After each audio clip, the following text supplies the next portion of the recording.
Gente querida, boa noite. Estou aguardando a chegada de todos. Opa, deixa eu botar o PP aqui.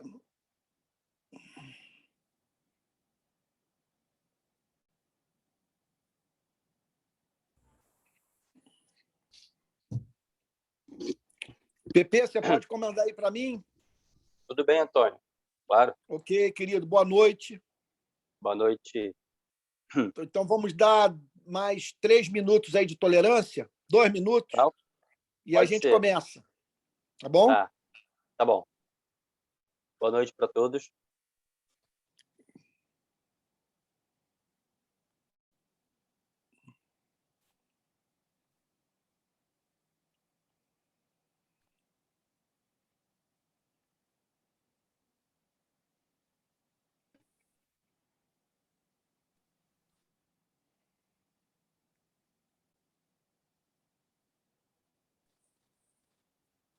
Pessoal que for entrando, puder já ir desmutando para ajudar, a não ser que queira falar alguma coisa.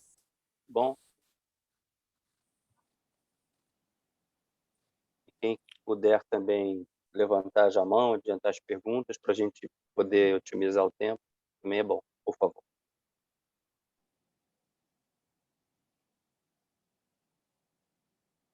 São 8h04. Espera, só mais um instante. Estou aguardando aqui. Tá. Tem que ser agora.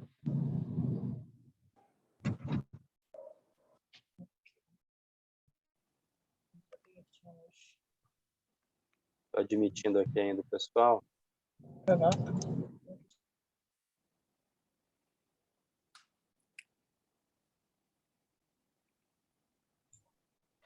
Temos aqui o Matheus, Eliane, Heloísa, Joyce,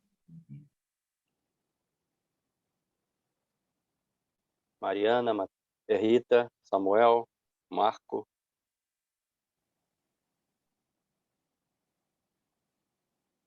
São 8h05, temos 11 pessoas aqui.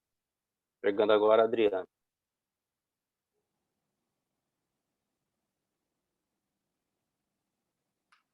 Oito e 5. Quer começar, Antônio?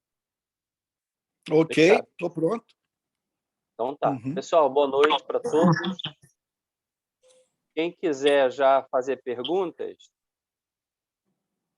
como a gente tem feito às quartas-feiras, tem assuntos pertinentes à matéria, mas também outros temas, outras demandas, né? Por favor, fiquem à vontade. Pode desmutar e falar. Não precisa nem levantar a mão nesse início.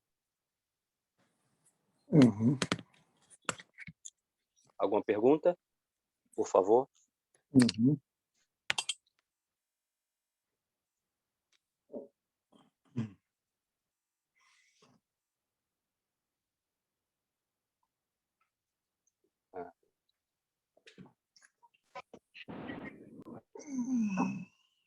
Pode desmutar direto e falar.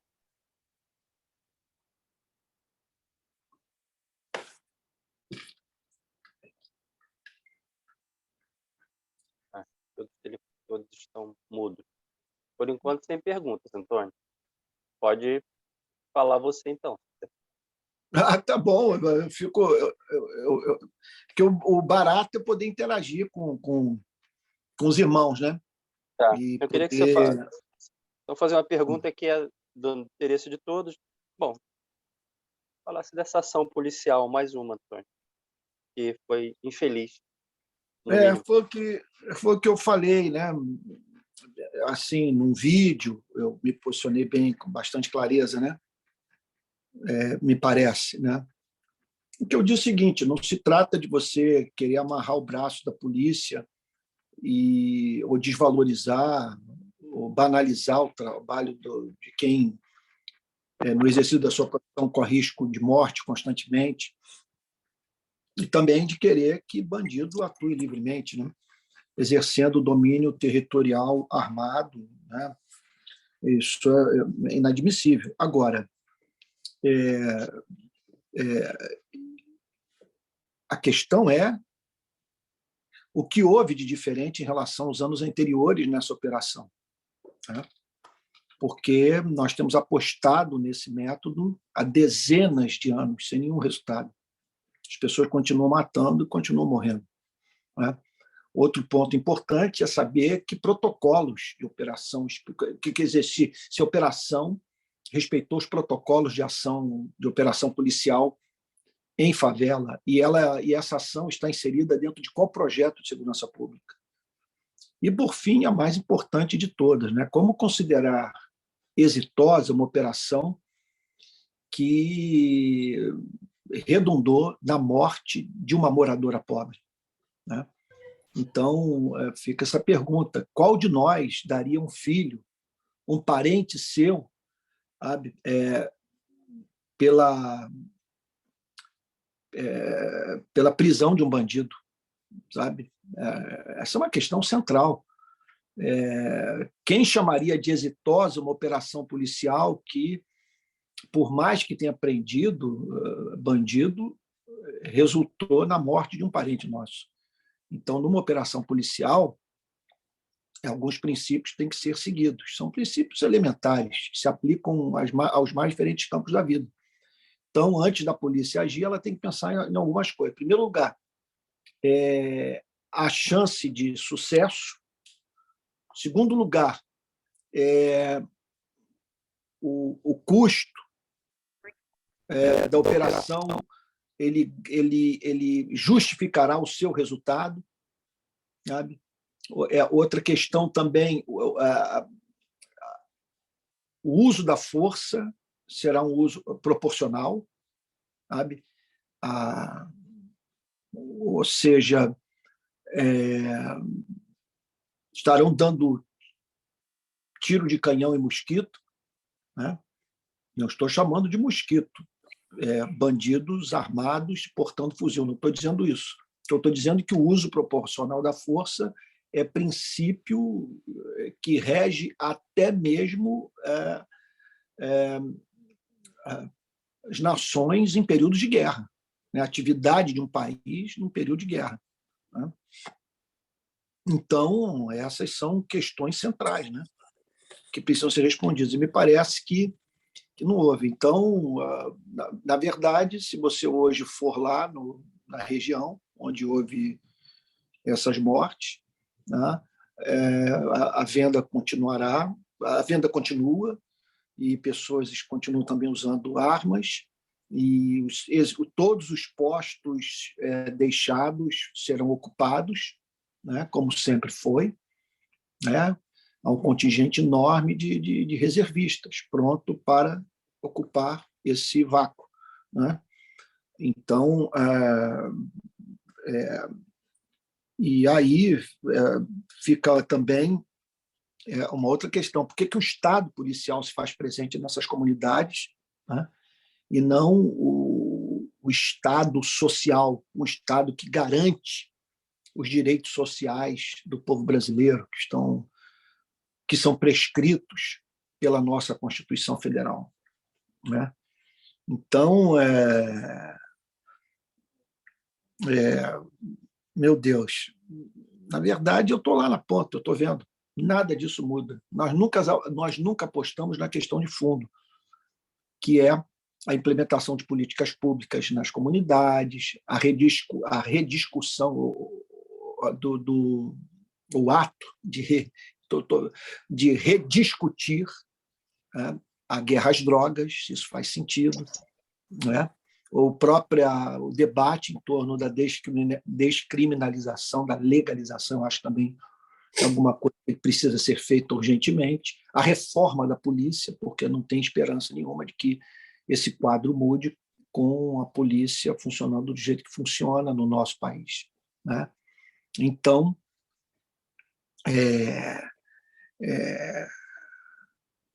outra coisa também que chama muito atenção é o fato de que, em razão de um discurso bélico hoje está presente fortemente em Brasília, muitos estão se sentindo autorizados para matar. Nunca as pessoas se sentiram tão encorajadas a apertar o gatilho. E vocês viram que, no mesmo dia da operação, o presidente da República em completa desconsideração às famílias das vítimas, celebrou as mortes, sabe? Então, vale a pena dizer o seguinte: quem está falando tudo isso aqui é alguém que não tem nenhum romantismo com relação a bandido. Eu não acho que o Estado tem que deixar o bandido atuar livremente. Mas de modo algum. A questão é a seguinte: quem conhece segurança pública sabe que a boa polícia prende o bandido quando ele está dormindo. Sabe? Não precisa dessa pirotecnia toda. O Estado tem recursos, tem inteligência, ele tem como neutralizar a ação desses grupos criminosos sem levar terror, sem, sabe, para a comunidade, sem traumatizar o morador de favela. Né? Então, teria muita coisa mais para falar, mas fica isso aí como preâmbulo para uma discussão mais profunda. Tem uma pergunta que me enviaram aqui dentro desse contexto ainda, que é a seguinte: tem a ver até com o texto que eu compartilhei lá na escola, que é o texto do Roekman sobre a imagem e semelhança de Deus. E a questão, Antônio, por que em casos como esse, se não deveria a igreja, por causa dessa ideia de que ali a imagem e a semelhança de Deus foi imaculada, a igreja não deveria falar alguma coisa nesse, não é defender o bandido, mas falar acerca desse valor espiritual da vida de quem quer que seja, até do pior, até do Hitler, né? Até do pior dos elementos. O que você acha? Por que a igreja cala? Será que ela não tem a ideia de que a imagem e semelhança de Deus está ali representada? Por isso que ela aceita tantas humilhações que o ser humano sofre em completa omissão ou silêncio? A situação no nosso país ela é dramática, Pepe, pelo seguinte motivo: nós somos historicamente uma sociedade violenta. Nós somos violentos. Olha, basta olhar o tratamento que os povos indígenas receberam, né, das nossas mãos. O tratamento que foi dado, que esse país deu aos seres humanos que foram arrancados da África e trazidos para cá para se tornarem propriedades, né, de seus donos, daqueles que usavam como animal de carga. Travamos guerra com uma nação próspera, na qual dizimamos centenas de milhares de pessoas, a Guerra do Paraguai. Né?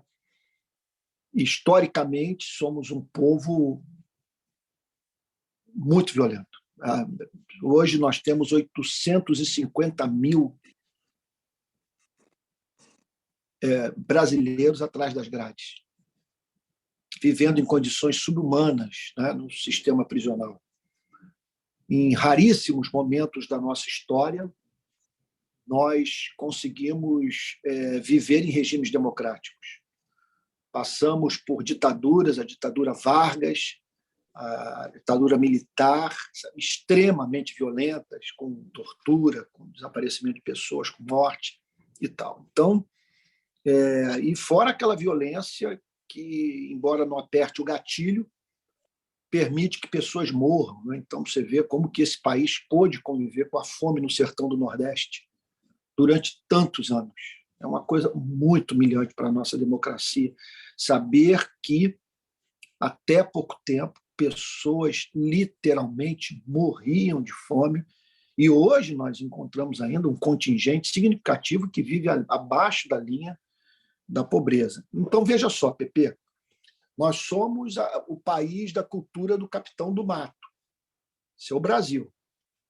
Agora, você soma isso, o contato que o movimento evangélico mantém com um setor do protestantismo americano que é muito violento.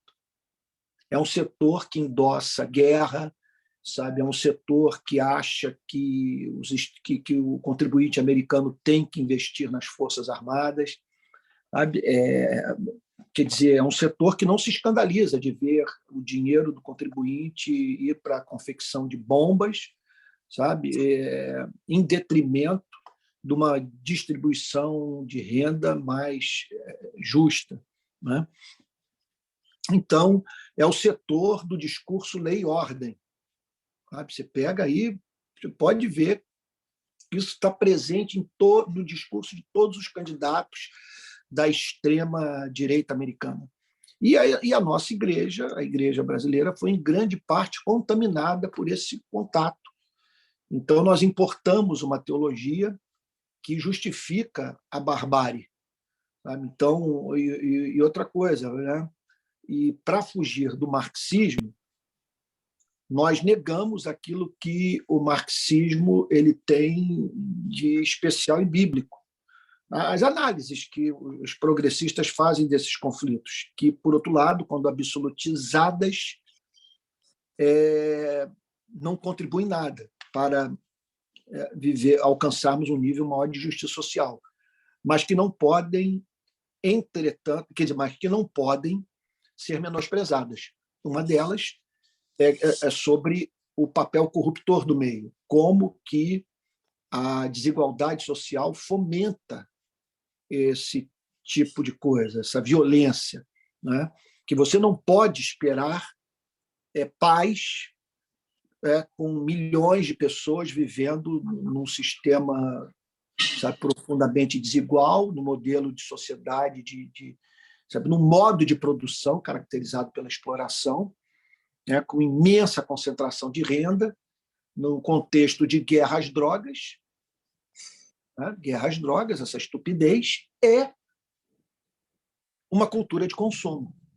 As pessoas sendo bombardeadas, né, por propaganda, né, e acabam idealizando uma vida que está longe da sua realidade, né? Então, é isso.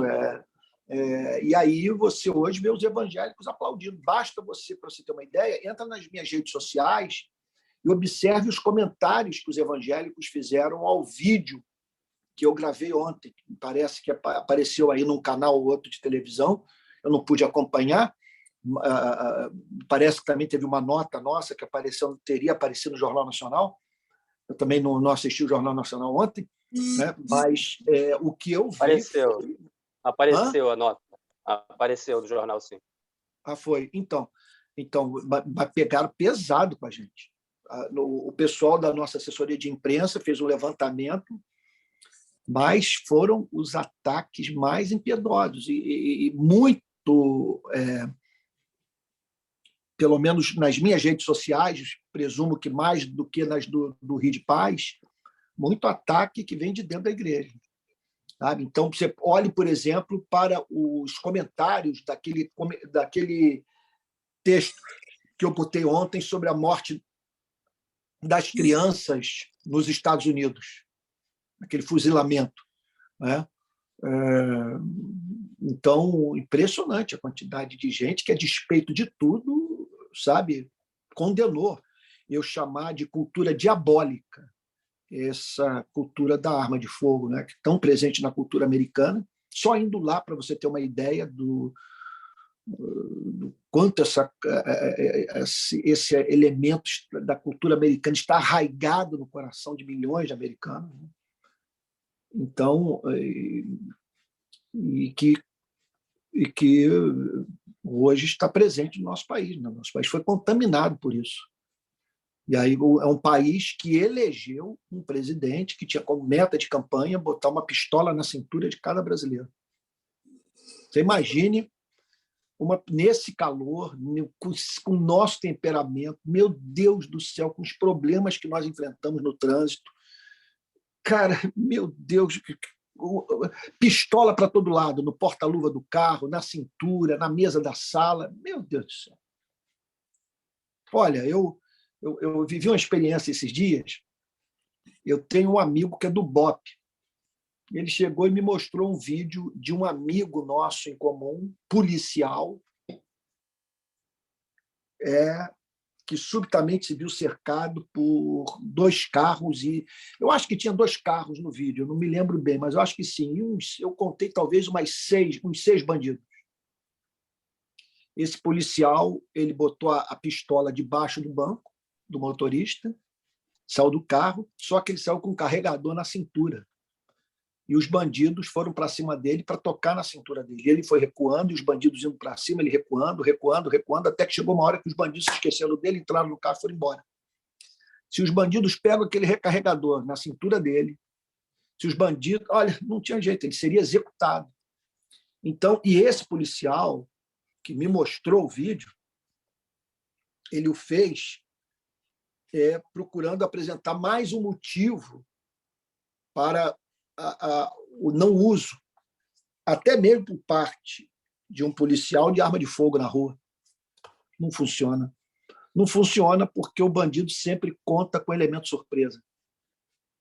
Sabe? Ele nunca diz que vai te assaltar. Né? Então, é isso.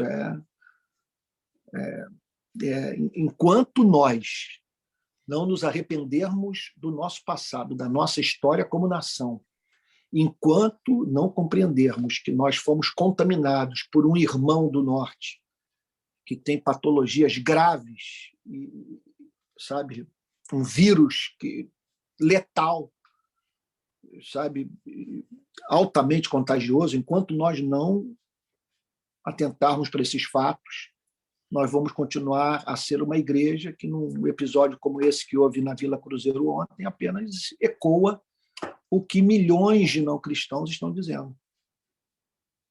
Milhões de não cristãos estão dizendo isso, e a igreja simplesmente deixa de ser sal da terra e luz do mundo. Porque como é que pode a igreja concordar em totum com milhões de pessoas, sendo essa igreja a comunidade daqueles que dizem que viram a glória de Deus, que são habitação do Espírito Santo, que são discípulos de Cristo? É uma grande contradição.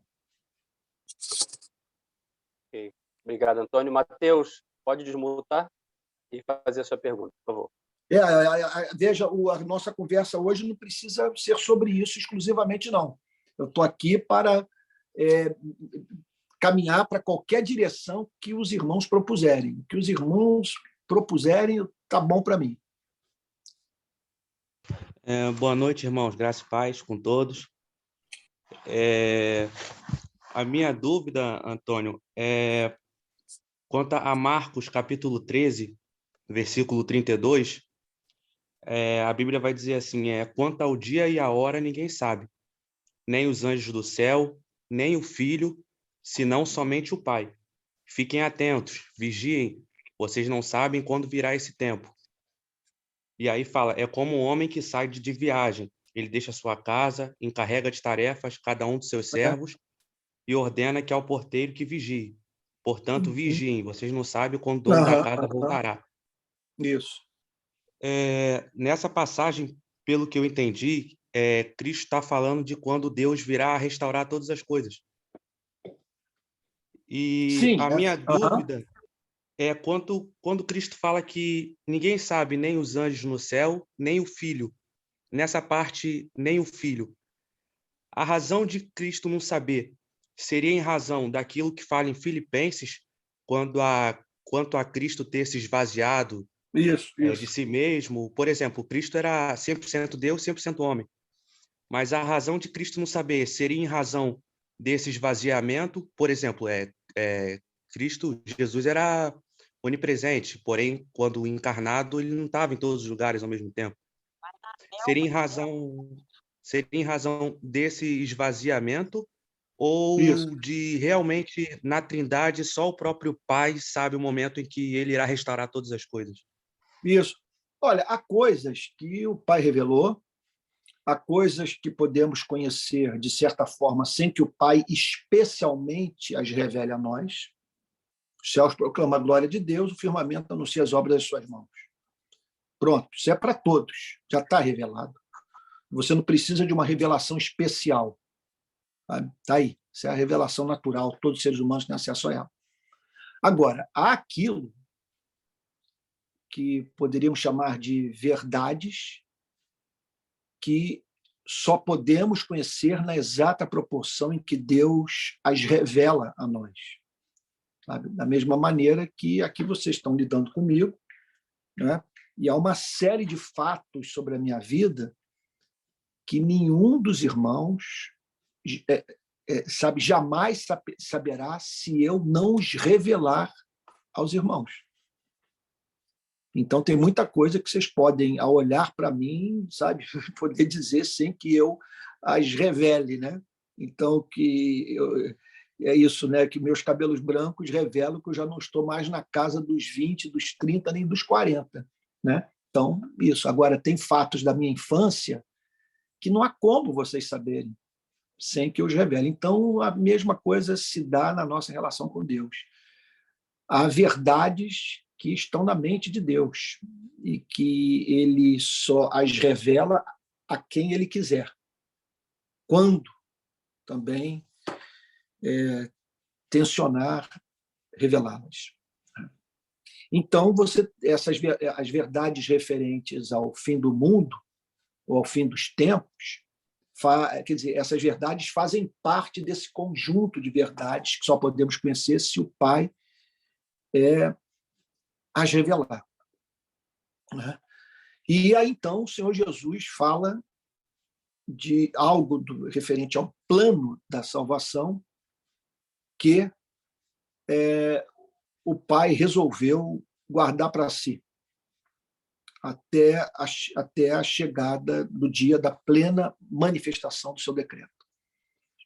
E o Senhor Jesus, então, reconhece isso e declara que, segundo a sua humanidade, aquele Cristo que sentia fome, que sentia sede, que sentia dor, aquele Cristo que, às vezes, era visto exasperado com o comportamento humano, sabe? Então, esse Cristo, ele carecia dessa revelação. Não a segunda pessoa da Trindade, o Verbo, que é Deus de Deus. Não, sabe, quer dizer que Cristo, segundo sua divindade, não tem acesso ao conhecimento pleno, né, da vontade do Pai, significa nós cairmos no arianismo, negarmos a divindade de Cristo. Agora, nós estamos diante do mistério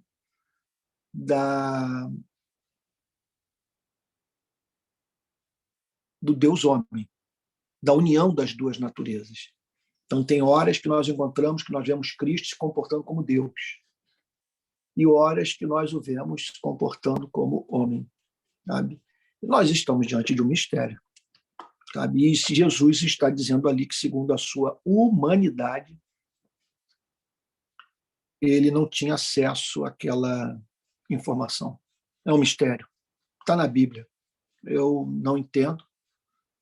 Acho que você também não deve compreender, mas eu creio, não porque possa compreender. Eu creio porque eu estou racionalmente convencido que Jesus é o Verbo de Deus, a palavra de Deus.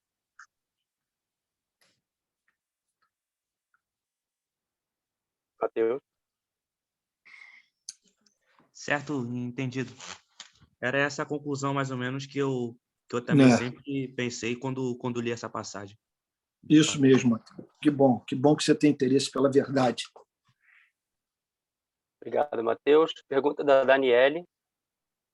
Uma das teses que você disponibilizou fala que nada devemos acrescentar ou retirar das escrituras sagradas. Sobre os livros chamados apócrifos contidos na Bíblia Católica, como podemos entender este fato? Os livros apócrifos são livros que não fazem parte da Bíblia do povo hebreu, né? E olha, eu lido com essa questão de uma forma racional, mas eu acredito de uma razão, meu Deus do céu, que eu posso falar agora, que eu vou falar agora pode soar contraditório, mas de uma razão guiada por um coração que tem razões que a própria razão desconhece. Então, para mim, é evidente que um dos critérios de canonicidade usados pelos nossos irmãos do passado é a beleza do livro, a sua majestade, a sua glória, sabe? É assim a impressão digital de Deus, a assinatura de Deus ali perceptivelmente presente. Então, sem dúvida nenhuma que isso os guiou, associado, é claro, à associação do livro com a vida de algum profeta ou com a vida de algum apóstolo, quer o livro tenha sido redigido por um deles, quer o livro tenha sido redigido por alguém ligado a eles, com ou sem a supervisão deles, né? Então,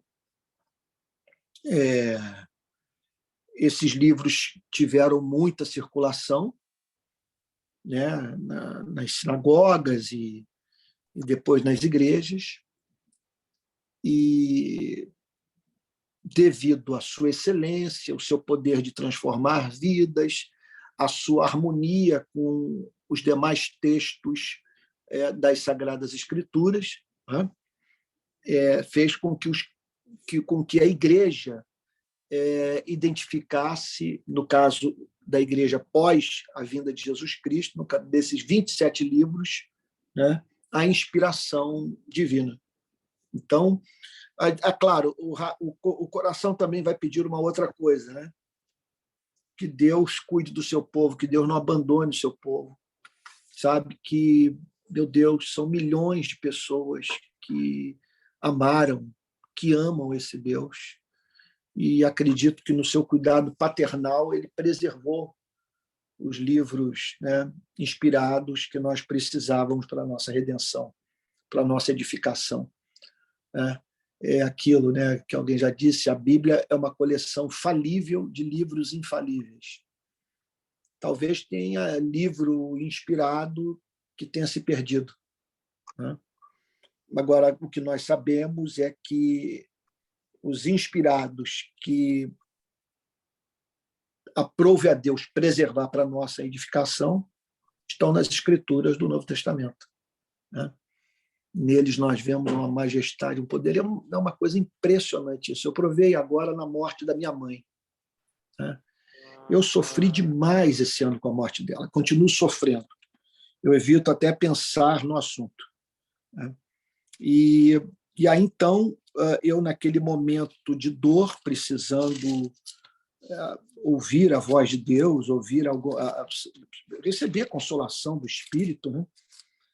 Para recobrar o fôlego, né? Você perde, meu Deus, saudade de tudo, né? Do cabelo, da pele, da mão, saudade do sorriso, de tudo. E aí então, nesse contexto, né, de dor e tal, a minha mente foi remetida para esse texto aqui, de 1 Tessalonicenses 4:13.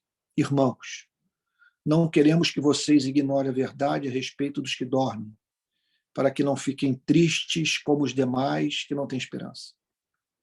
Pois se cremos que Jesus morreu e ressuscitou, assim também Deus, mediante Jesus, trará na companhia dele os que dormem. Olha, o que eu tenho para dizer é que quando eu li isso, era a voz majestosa de Deus falando. Havia uma autoridade que eu não encontro em nenhuma outra literatura. Esse que é o ponto. Autoridade, essa que é a palavra. Não é que apenas eu fui consolado, é que quem me consolou falou com autoridade e enxugou minhas lágrimas. Agora, só percebe isso quem nasceu de novo. Quem não nasceu de novo nunca vai entender essa linguagem. Sabe? Não, é impressionante como que uma pessoa pode ler a carta aos Romanos e dizer que aquilo não veio de Deus. mas essa é uma convicção minha, sua, que é crente, que você que recebeu olhos para ver, ouvidos para ouvir, coração para sentir, paladar para saborear o manjar divino, vamos assim dizer. Quem não recebeu não vai ver excelência nunca em Romanos, né?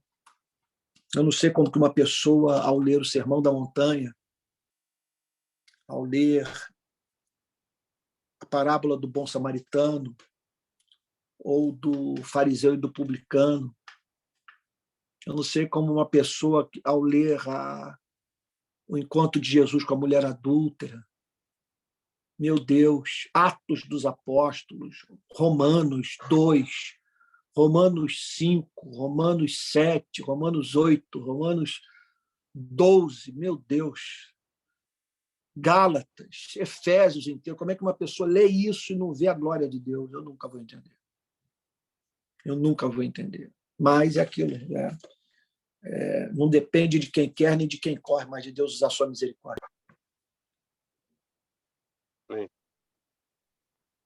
Ok, Daniele, respondida? Agora é você, Felipe. Fique à vontade aí. Boa noite. Boa noite, Antônio. Tudo bem? Oi, querido. Tudo bem, Felipe? Tudo bom. Antônio, eu queria falar assim, a minha pergunta é um pouco, eu acho que é mais do coração do que da mente, né? Uhum. Há mais ou menos um ano atrás, eu estava meio sem direção em relação a muitas coisas da minha vida, né? Uhum. E teve um versículo que eu, inclusive, compartilhei uma vez numa oração, Uhum. e esse versículo ficou muito no meu coração e eu orava muito, pensando muito nesse versículo, né, que está no Salmo 43, versículo 3. Ele diz assim: envia a tua luz e a tua verdade, para que me guiem e me levem ao seu santo monte e aos seus tabernáculos. E eu passei muitos meses orando em cima desse versículo, pensando, pedindo para Deus me direcionar, iluminar meus caminhos, me direcionar para o que eu deveria fazer. E eu senti com o tempo Deus me direcionando, né, para muitas coisas da minha vida que hoje estão encaminhadas, né? E uma delas eu acredito que é RPI, né? A pergunta que eu quero fazer para você, Antônio, é a seguinte: qual salmo, qual dos salmos ou qual versículo dos salmos já falou ao teu coração assim, que no momento que você estava precisando de direção, precisando um momento crucial da sua vida, e você tem no seu coração até hoje? Essa é a minha pergunta. Muito, muito. Eu já tive várias experiências, né? Várias experiências. Eu acho que, deixe-me ver uma que tenha me marcado muito.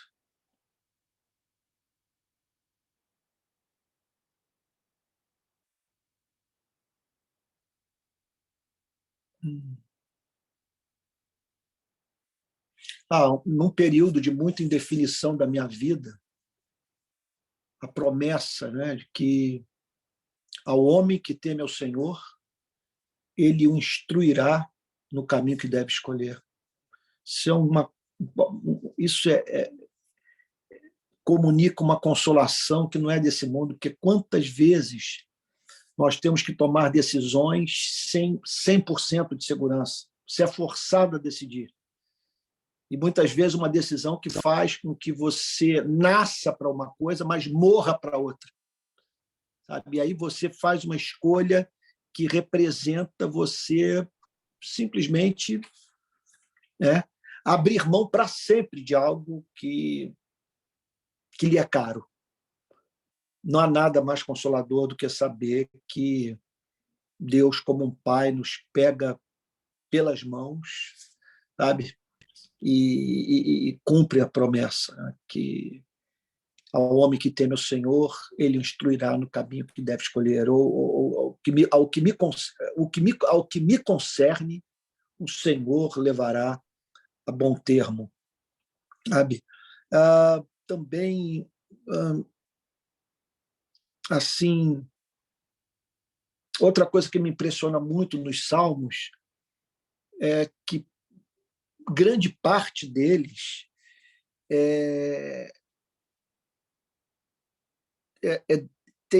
tem como meta pedir a Deus proteção para os inimigos humanos ou da ação de inimigos. Como que grande parte dos salmos tem relação com o que homens maus são capazes de fazer contra a vida dos santos de Deus. E como que você encontra nos salmos passagens alusivas ao cuidado divino, a forma como que Deus nos protege desses adversários, né? Às vezes intervindo diretamente e dizendo para nós: essa batalha não é de vocês, sim minha. E às vezes dando-nos forças para guerrear, né? Então é incalculável os benefícios que advêm do contato com essa poesia hebraica, né? É uma prova de que os gregos simplesmente eles pensaram sobre aquilo que os hebreus viram.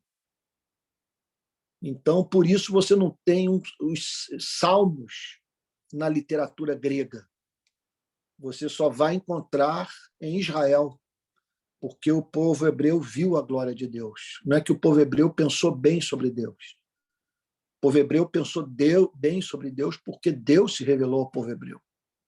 E por isso os salmos eles se autenticam. É o tipo de passagem auto-autenticadora. Você lê o Salmo 23. Onde você vai encontrar uma teologia como a do Salmo 23, quando o rei Davi diz assim: e guia-me pelas veredas da justiça por amor do teu nome. Não é que ele me ama. Ele ama o nome dele.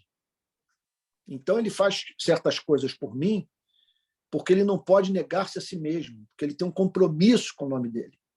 Ele se revelou a nós como Deus fiel, como Deus leal, como Deus cumpridor de fatos. Ele não pode deixar de ser assim. Esse é o sentido de por amor do seu nome. Então, não tem como você descrever, né? Assim, os santos, não tem como nós descrevermos a exaustão o papel que os salmos têm desempenhado na vida dos santos, né?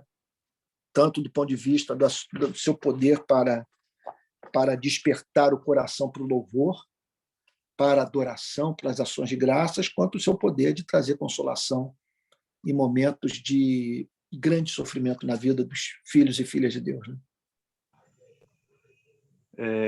Se não tiver mais uma pergunta, eu queria complementar um pouquinho, fazer uma outra pergunta em cima dos salmos, mas se alguém não tiver, né? Pode fazer, depois eu boto a diva. Pode fazer, Felipe. A questão assim, Antônio, eu tenho feito devocionais muito em cima dos salmos, né, de manhã. E assim, eu até vou confessar meu pecado, assim, às vezes eu estou tão cansado, né, nesses últimos meses, tenho sentido tão cansaço mental, físico, né, e eu, principalmente nos últimos dias, eu tenho pego os salmos, né, e eu tenho meditado muito em cima em salmo que tem muitas lamentações, né, e eu tenho aprendido, aí se eu estiver errado, você me corrige por gentileza, eu tenho aprendido que as lamentações dos salmos é a gente saber que a nossa lamentação sempre é um pecado por trás, é um pecado do povo, é um pecado nosso, e a gente expõe a nossa alma, os nossos sentimentos, né, que às vezes a gente ainda tem uma cultura muito pecaminosa, né, que expõe a nossa alma, os nossos sentimentos para Deus, a gente está pecando, murmurando contra Deus, né? E depois desse salmo, geralmente de lamentação, é a pessoa glorificando, exaltando a pessoa de Deus, sabendo que Ele é poderoso para transformar situações, transformar o nosso coração e nos dar uma esperança, né? E teve um termo no comentário, achei muito lindo, né? Que ele fala, num salmo que eu não lembro agora, que ele falou: faz o nosso coração prorromper em fé. Eu achei É, muito o bonito esse salmo, termo. nos Eu entendi, salmos, é isso mesmo? Eu entendi errado? Você pode esclarecer, por gentileza? é isso mesmo, nos salmos, o que você observa, Felipe, é tanto afirmações extraordinárias de fé, sabe, de declarações assim impressionantes, né? Como ainda que eu ande pelo vale da sombra da morte, não temerei mal nenhum, porque tu estás comigo. Isso é um negócio, só de eu mencionar aqui, sem muito pensar, já me comove. Agora, você observa também os servos de Deus em crise. Os salmos, eles são a maior prova de que o povo hebreu pensava, usava o cérebro, que não era uma fé ingênua, uma fé tola, sabe? Que deixava o cérebro de lado. Porque eles são vistos encarando problemas concretos da vida e os apresentando a Deus, sabe? Dizendo: até quando, Senhor? Até quando? Sabe? Pedindo intervenção, clamando por poder, pela manifestação do poder, da graça de Deus, né? Então, você vê ali aqueles momentos de desabafo, de vulnerabilidade, né? E os salmos são a revelação de como que Deus, no seu governo providencial, ele assim, ele não nos concede uma vida uniforme, sabe? O que eu estou querendo dizer com isso é o seguinte: é que faz parte da dinâmica da relação do ser humano com o seu Criador nesse mundo caído, o contato com as mais diferentes realidades, as mais diferentes condições de vida. Então, você no Salmo, você vê tudo. O servo de Deus celebrando a vitória sobre os seus inimigos, os milagres de Deus, suas intervenções sobrenaturais, sabe? Sua misericórdia, que consiste em ouvir as nossas orações. Mas você vê muito sofrimento da pessoa, sabe? Da minha cama ficar toda alagada de lágrimas, sabe? Do sujeito ser encontrado gemendo em razão de uma dor, assim, quase que no limite humano, né? Mas agora o que quer dizer, o que é em comum em todas essas experiências é a fé inabalável, né? Quer dizer, que faz com que, na luz ou nos momentos de escuridão, os servos de Deus, as servas de Deus, não abram mão de estar na presença de Deus, seja para o louvar pelos seus feitos, seja para clamar por socorro quando Deus se mantém silente, né?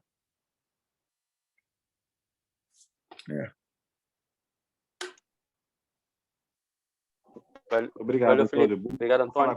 Alô, Felipe. Obrigado.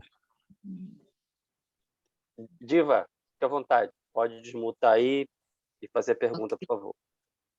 Ok. Tudo bem, Antônio e todo mundo? Eu acho que até sai um pouco aí do que o Felipe estava falando e que me emociona muito também, e pensando nessa coisa do consolo, né?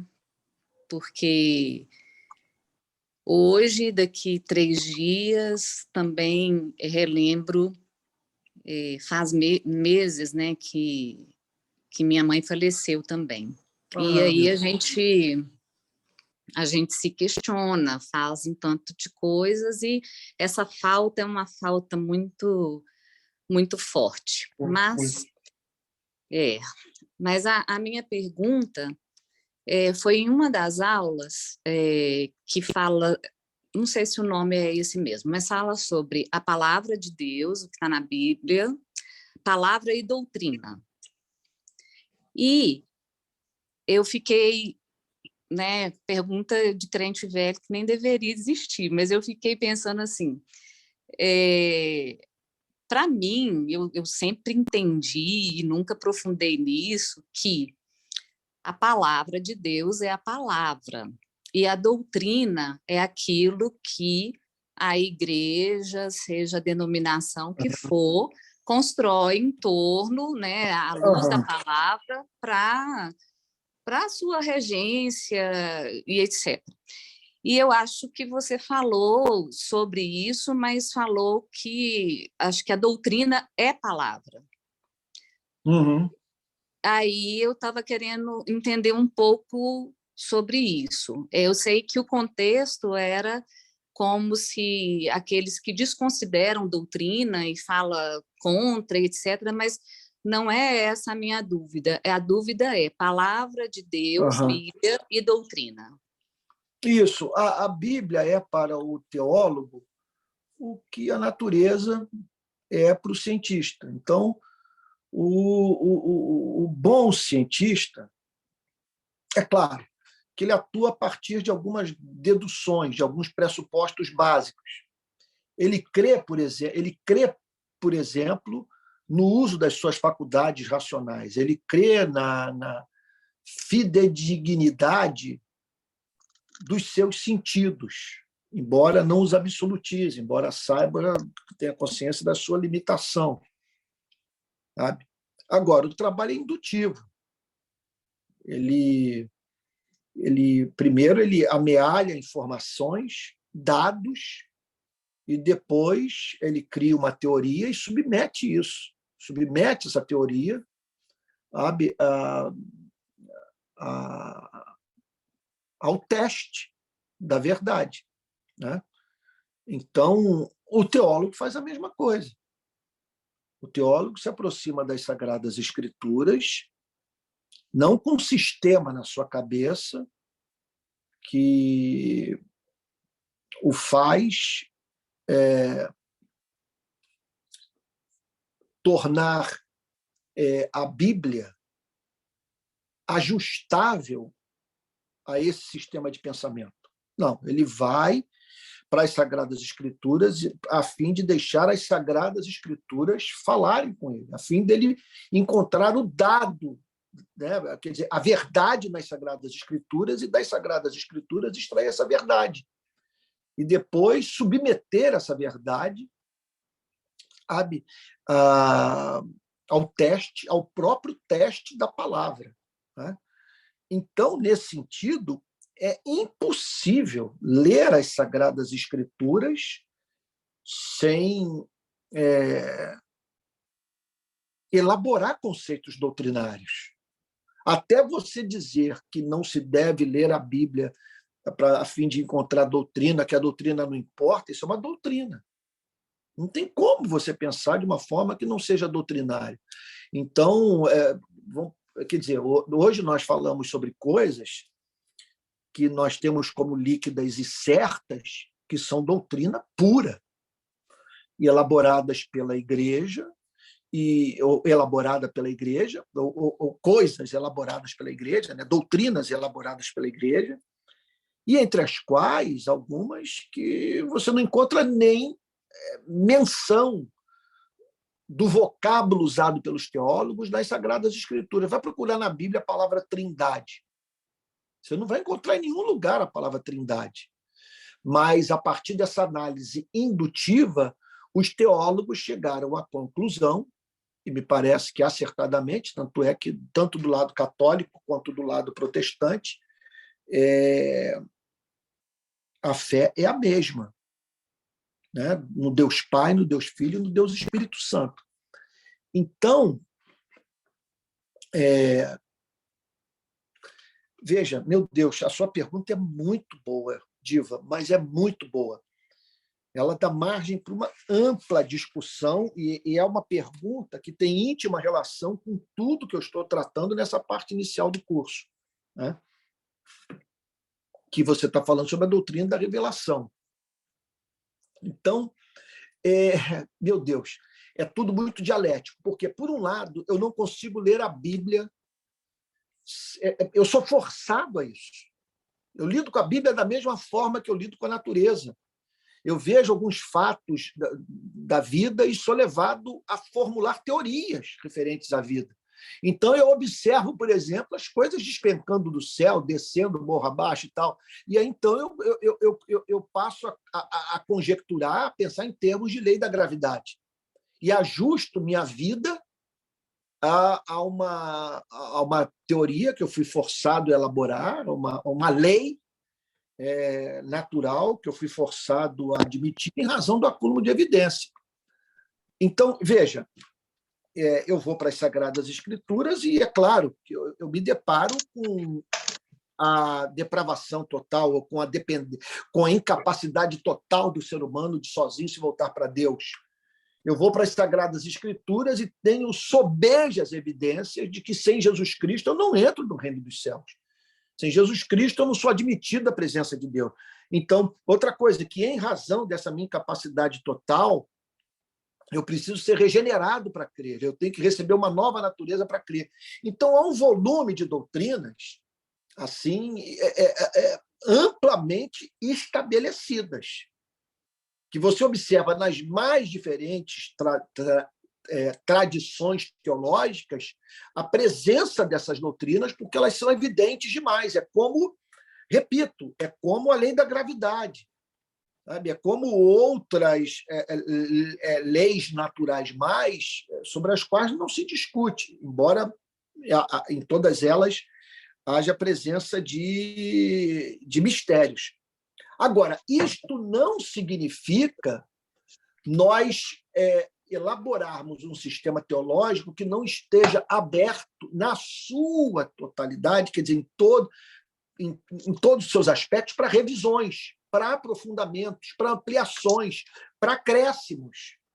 Sabe? Então, é claro que um foi o entendimento da Igreja no primeiro século, um foi o entendimento da Igreja no período da patrística, outro na Idade Média, outro na Reforma Protestante e outro nos dias de hoje. Então, essa revelação ela vai, no decorrer dos séculos, assumindo formatos diferentes, ainda mais que, paralelo às descobertas que nós fazemos na própria Escritura Sagrada, no próprio campo exclusivamente doutrinário, ao diálogo com as demais ciências. E esse diálogo com as demais ciências, ele projeta muita luz sobre as Sagradas Escrituras. Sabe? Então, nós passamos a pensar, e eu não quero ser dogmático em relação a isso, em termos de um evolucionismo teísta, sabe? Depois de Darwin. Darwin apresentou uma teoria, e muitos que vieram a se tornar assim conscientes de que Darwin apresentou, quer dizer, algo que não é passível de refutação, tiveram que, a partir das descobertas de Darwin, fazer uma outra leitura do livro de Gênesis, sabe? E por aí vai, né? Podemos pensar também na relação do que Paulo fala em Romanos com a psicanálise. É uma coisa impressionante como que eu vejo muitos elementos da psicanálise na pregação do apóstolo Paulo. Então, eu elaboro o sistema. Agora, uma coisa é eu declarar que a doutrina, quer dizer, você não pode dissociar a leitura da Bíblia do ato de, na leitura da Bíblia, extrair da passagem analisada a doutrina. As afirmações são feitas e elas conduzem a sua mente às suas conclusões intelectuais lógicas. Então, você lê uma passagem, por exemplo, que diz: a porta que eu fecho, ninguém abre, a porta que eu abro, ninguém fecha. Agindo Deus, quem impedirá? Não foram vocês que me trouxeram para cá, e sim o Senhor. Vocês intentaram mal contra mim, mas Deus o transformou em bem. Ou então, que Judas fez tudo aquilo que Deus havia predeterminado. Ora, você lê isso tudo, você chega à seguinte conclusão: Deus é soberano. Você não tem como fugir disso, sabe? Então, é inevitável encontrar a doutrina, declarar a doutrina. É inevitável você encontrar as demais doutrinas, ou as mais diferentes doutrinas, e querer sistematizá-las, correlacioná-las, sabe? E querer vê-las em conexão umas com as outras. Isso é inevitável. Agora, um passo diferente é você julgar que o cristianismo pode ser contido por alguma tradição teológica, sabe? Quer dizer, que houve caso de algum teólogo apresentar um sistema de pensamento tão perfeito, que ele se tornou capaz de exigir a submissão intelectual de todos os cristãos cultos, de todos os cristãos verdadeiros. Então, é claro, você crê no teólogo e tal, mas não fecha assim, em tótum com ele, né? Então, você pode... Então, você vê isso, né, em muitos, né? Você olha para o que o autor diz e você é levado a dizer, é impressionante a afinidade intelectual que eu tenho com ele, mas num ponto ou outro eu discordo. Eu acho que, então, o problema consiste, Diva, assim, aí que é o mal do qual nós temos que fugir. Nós não podemos, em nome da humildade, não crer em nada, não afirmar nenhuma doutrina. Nós não podemos, em nome da humildade, quer dizer, nos tornarmos agnósticos com relação a um livro que foi dado para a nossa iluminação espiritual. Agora, o passo diferente é você pegar uma corrente, uma tradição teológica qualquer e julgar que ela não é passível de ser, numa extensão maior ou menor, desconstruída pela própria palavra de Deus, que é o martelo que esmiuça a penha, sabe? Eu espero que eu tenha sido claro, sabe? Eu espero que você tenha entendido o ponto. Em suma, respondendo assim da forma mais sucinta e objetiva possível, o cristianismo é doutrinário, não há cristianismo sem convicção doutrinária. As doutrinas devem ser cridas e ensinadas, e muitas estão claramente presentes nas Sagradas Escrituras, outras ainda hoje são objeto de controvérsia. Essas doutrinas costumam ser sistematizadas pelas mais diferentes tradições teológicas, e essa sistematização é que tem que passar pelo constante exame das Sagradas Escrituras, que é aí que pode residir o ovo da serpente, sabe? É aí que você tem que... Porque amplia-se a possibilidade de erro, amplia-se a possibilidade de você ter sido conduzido pelo seu inconsciente, pela cultura do seu país, pelo seu temperamento, a botar na boca de Deus o que Deus nunca falou, né? Então, eu diria que nós devemos ser, eu diria assim, humildes e, por que não dizer, corajosos para dizer o que nós pensamos. Então, eu quero ter a coragem de expor o meu pensamento, as conclusões que eu cheguei lendo a Bíblia, e submeter a análise dos meus irmãos, por exemplo, a um diálogo como esse. Qualquer pessoa se levantar aqui e dizer o seguinte: Antônio, o que você acabou de falar me parece que é contraditório. Então, eu tenho que ter coragem para dizer o que eu penso, correndo todo o risco de ter que ser corrigido publicamente, sabe? Agora, ao mesmo tempo, eu quero ter humildade para pensar na possibilidade de eu estar errado. Agora, não acredito que Deus está me chamando para ser humilde a ponto de eu duvidar da divindade de Cristo, ou do sacrifício expiatório de Cristo, ou da sua ressurreição dentre os mortos, sabe? É isso. Ah, meu Deus, que tema maravilhoso e difícil de você tratar de uma forma tão sucinta, num espaço assim tão, né, exíguo como esse.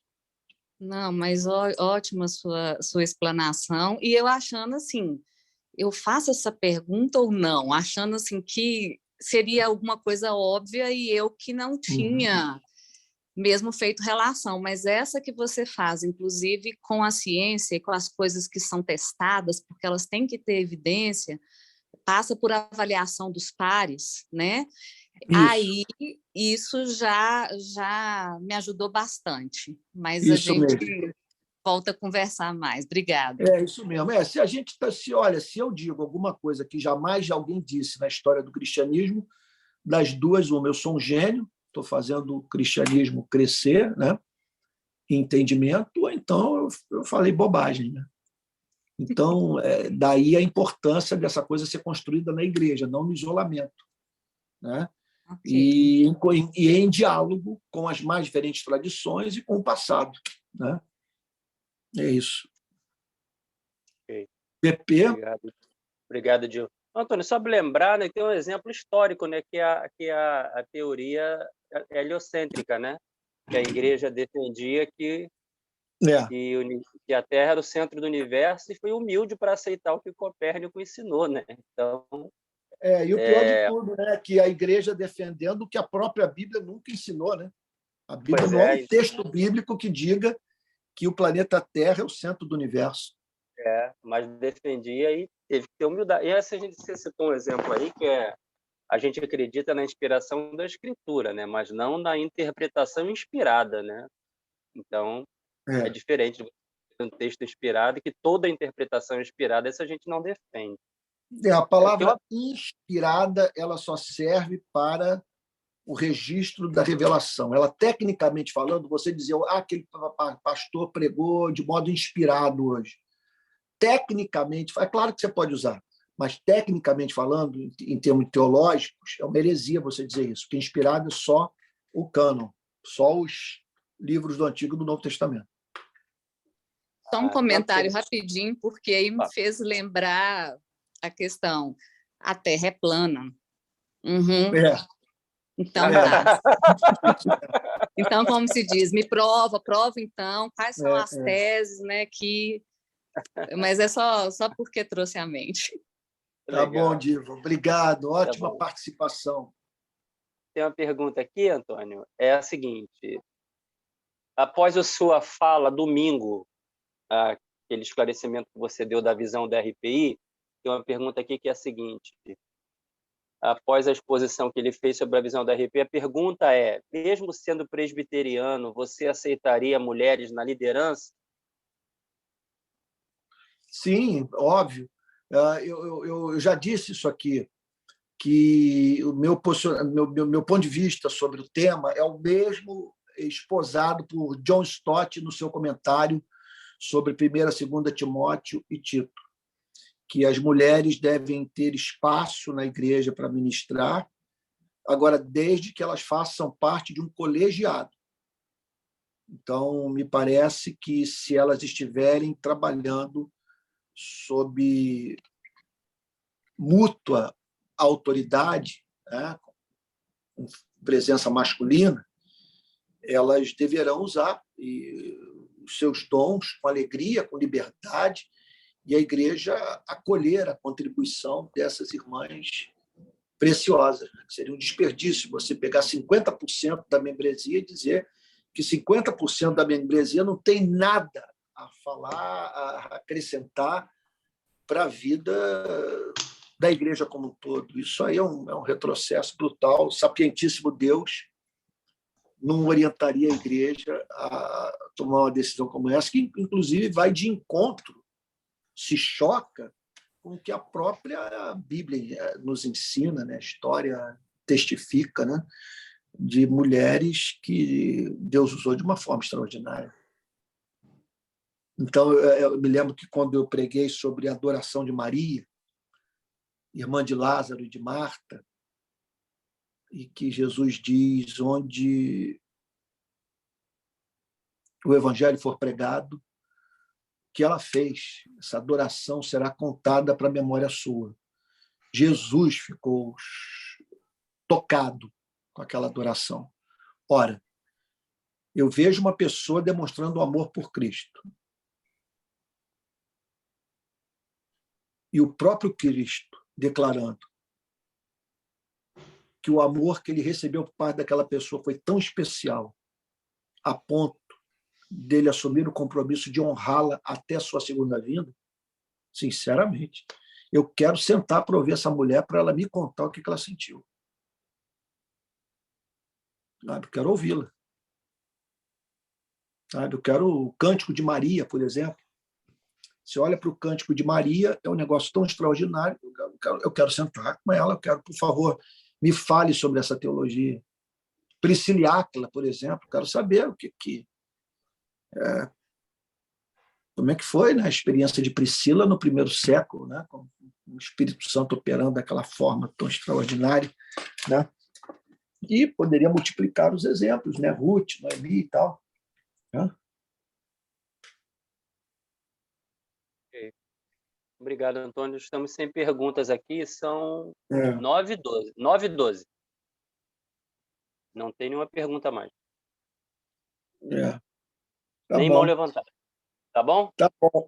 Olha só, eu quero encerrar dando uma palavra para todos aqui. Em primeiro lugar, dizer que, pela bondade divina, eu estou bem de cabeça e de saúde física, graças a Deus. Sabe?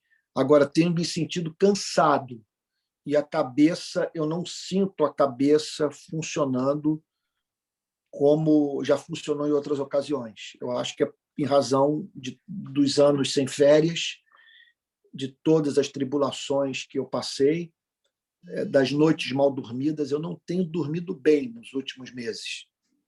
Eu ainda não identifiquei a causa. Minha mulher acha que é o uso de celular à noite, mas eu não tenho dormido bem. Mas eu sei que não é ansiedade, porque eu não fico à noite pensando em problemas. Quando eu acordo, sabe, às vezes para dormir é patético. Eu fico vendo aqueles vídeos de barbeiro, sujeito fazendo barba. Tem um monte de vídeos sobre barba no YouTube. Aquilo me dá um sono do cão. Aí eu apago. O celular cai no peito e pronto. Aí eu desmaio e volto a dormir. Né? Então, é isso. Agora, então, olha, eu estou firme no propósito de levar o curso até o fim. Estou amando. Né? E semana que vem eu vou mudar de conteúdo. Hoje eu ia divulgar mais de um vídeo. Acontece que a Rubla demorou muito para fazer subir o vídeo que eu gravei hoje de tarde. E aí eu não pude gravar mais vídeos, mas eu vou gravar mais alguns vídeos sobre a doutrina da revelação, mas eu já quero partir logo para o ser e os atributos de Deus. Na verdade, eu vou percorrer até novembro todos os artigos de fé presentes nas Sagradas Escrituras, sabe? Tal como estão expostos pela tradição reformada. Então, vocês me verão dando assim uma acelerada. Vai ter dias que vocês vão receber vários vídeos quando eu começar a tratar de temas e subtemas, sabe, de certos campos doutrinários. Uma coisa eu garanto, exceto se Deus não permitir que aconteça, eu vou examinar todos os artigos de fé até novembro, sabe? E ainda que tenhamos que passar de 100 aulas, os irmãos vão ter acesso a todos os artigos de fé, sua correlação com os demais, com os aspectos mais diferentes da vida, tá bom? Então, fiquem certos disso. Com relação ao propósito original, sabe, faltam poucas aulas para eu atingir a meta. Me engasguei aqui. Para eu atingir a meta de dar uma aula por semana, desde lá do início do curso. Né? Não foi fácil manter essa meta, né?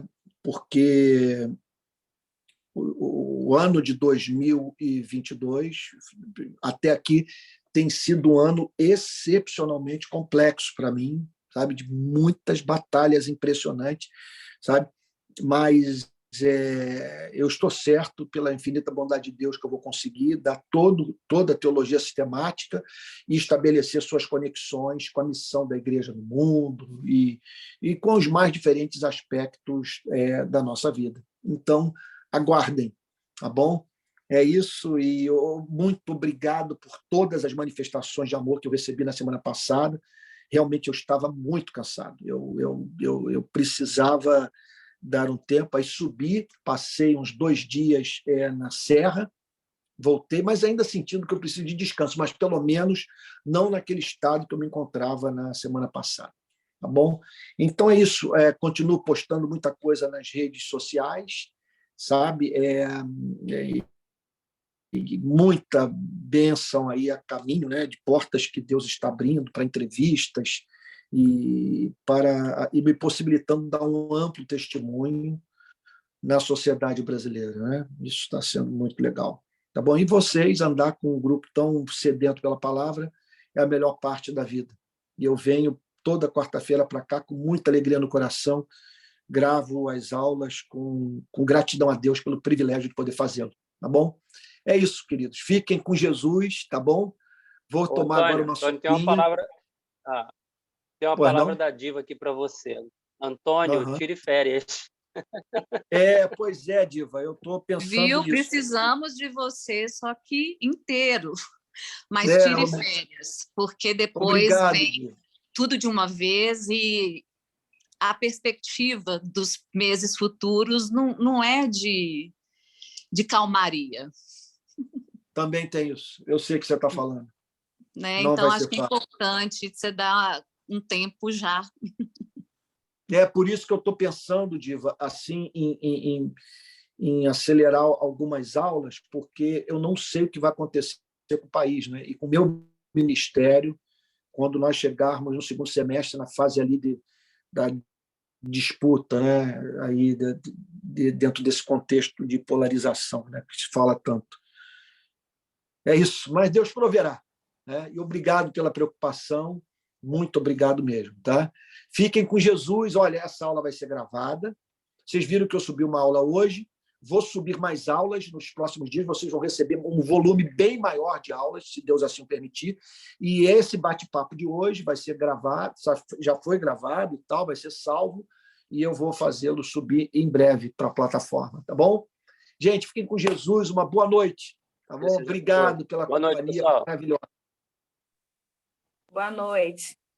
Boa noite.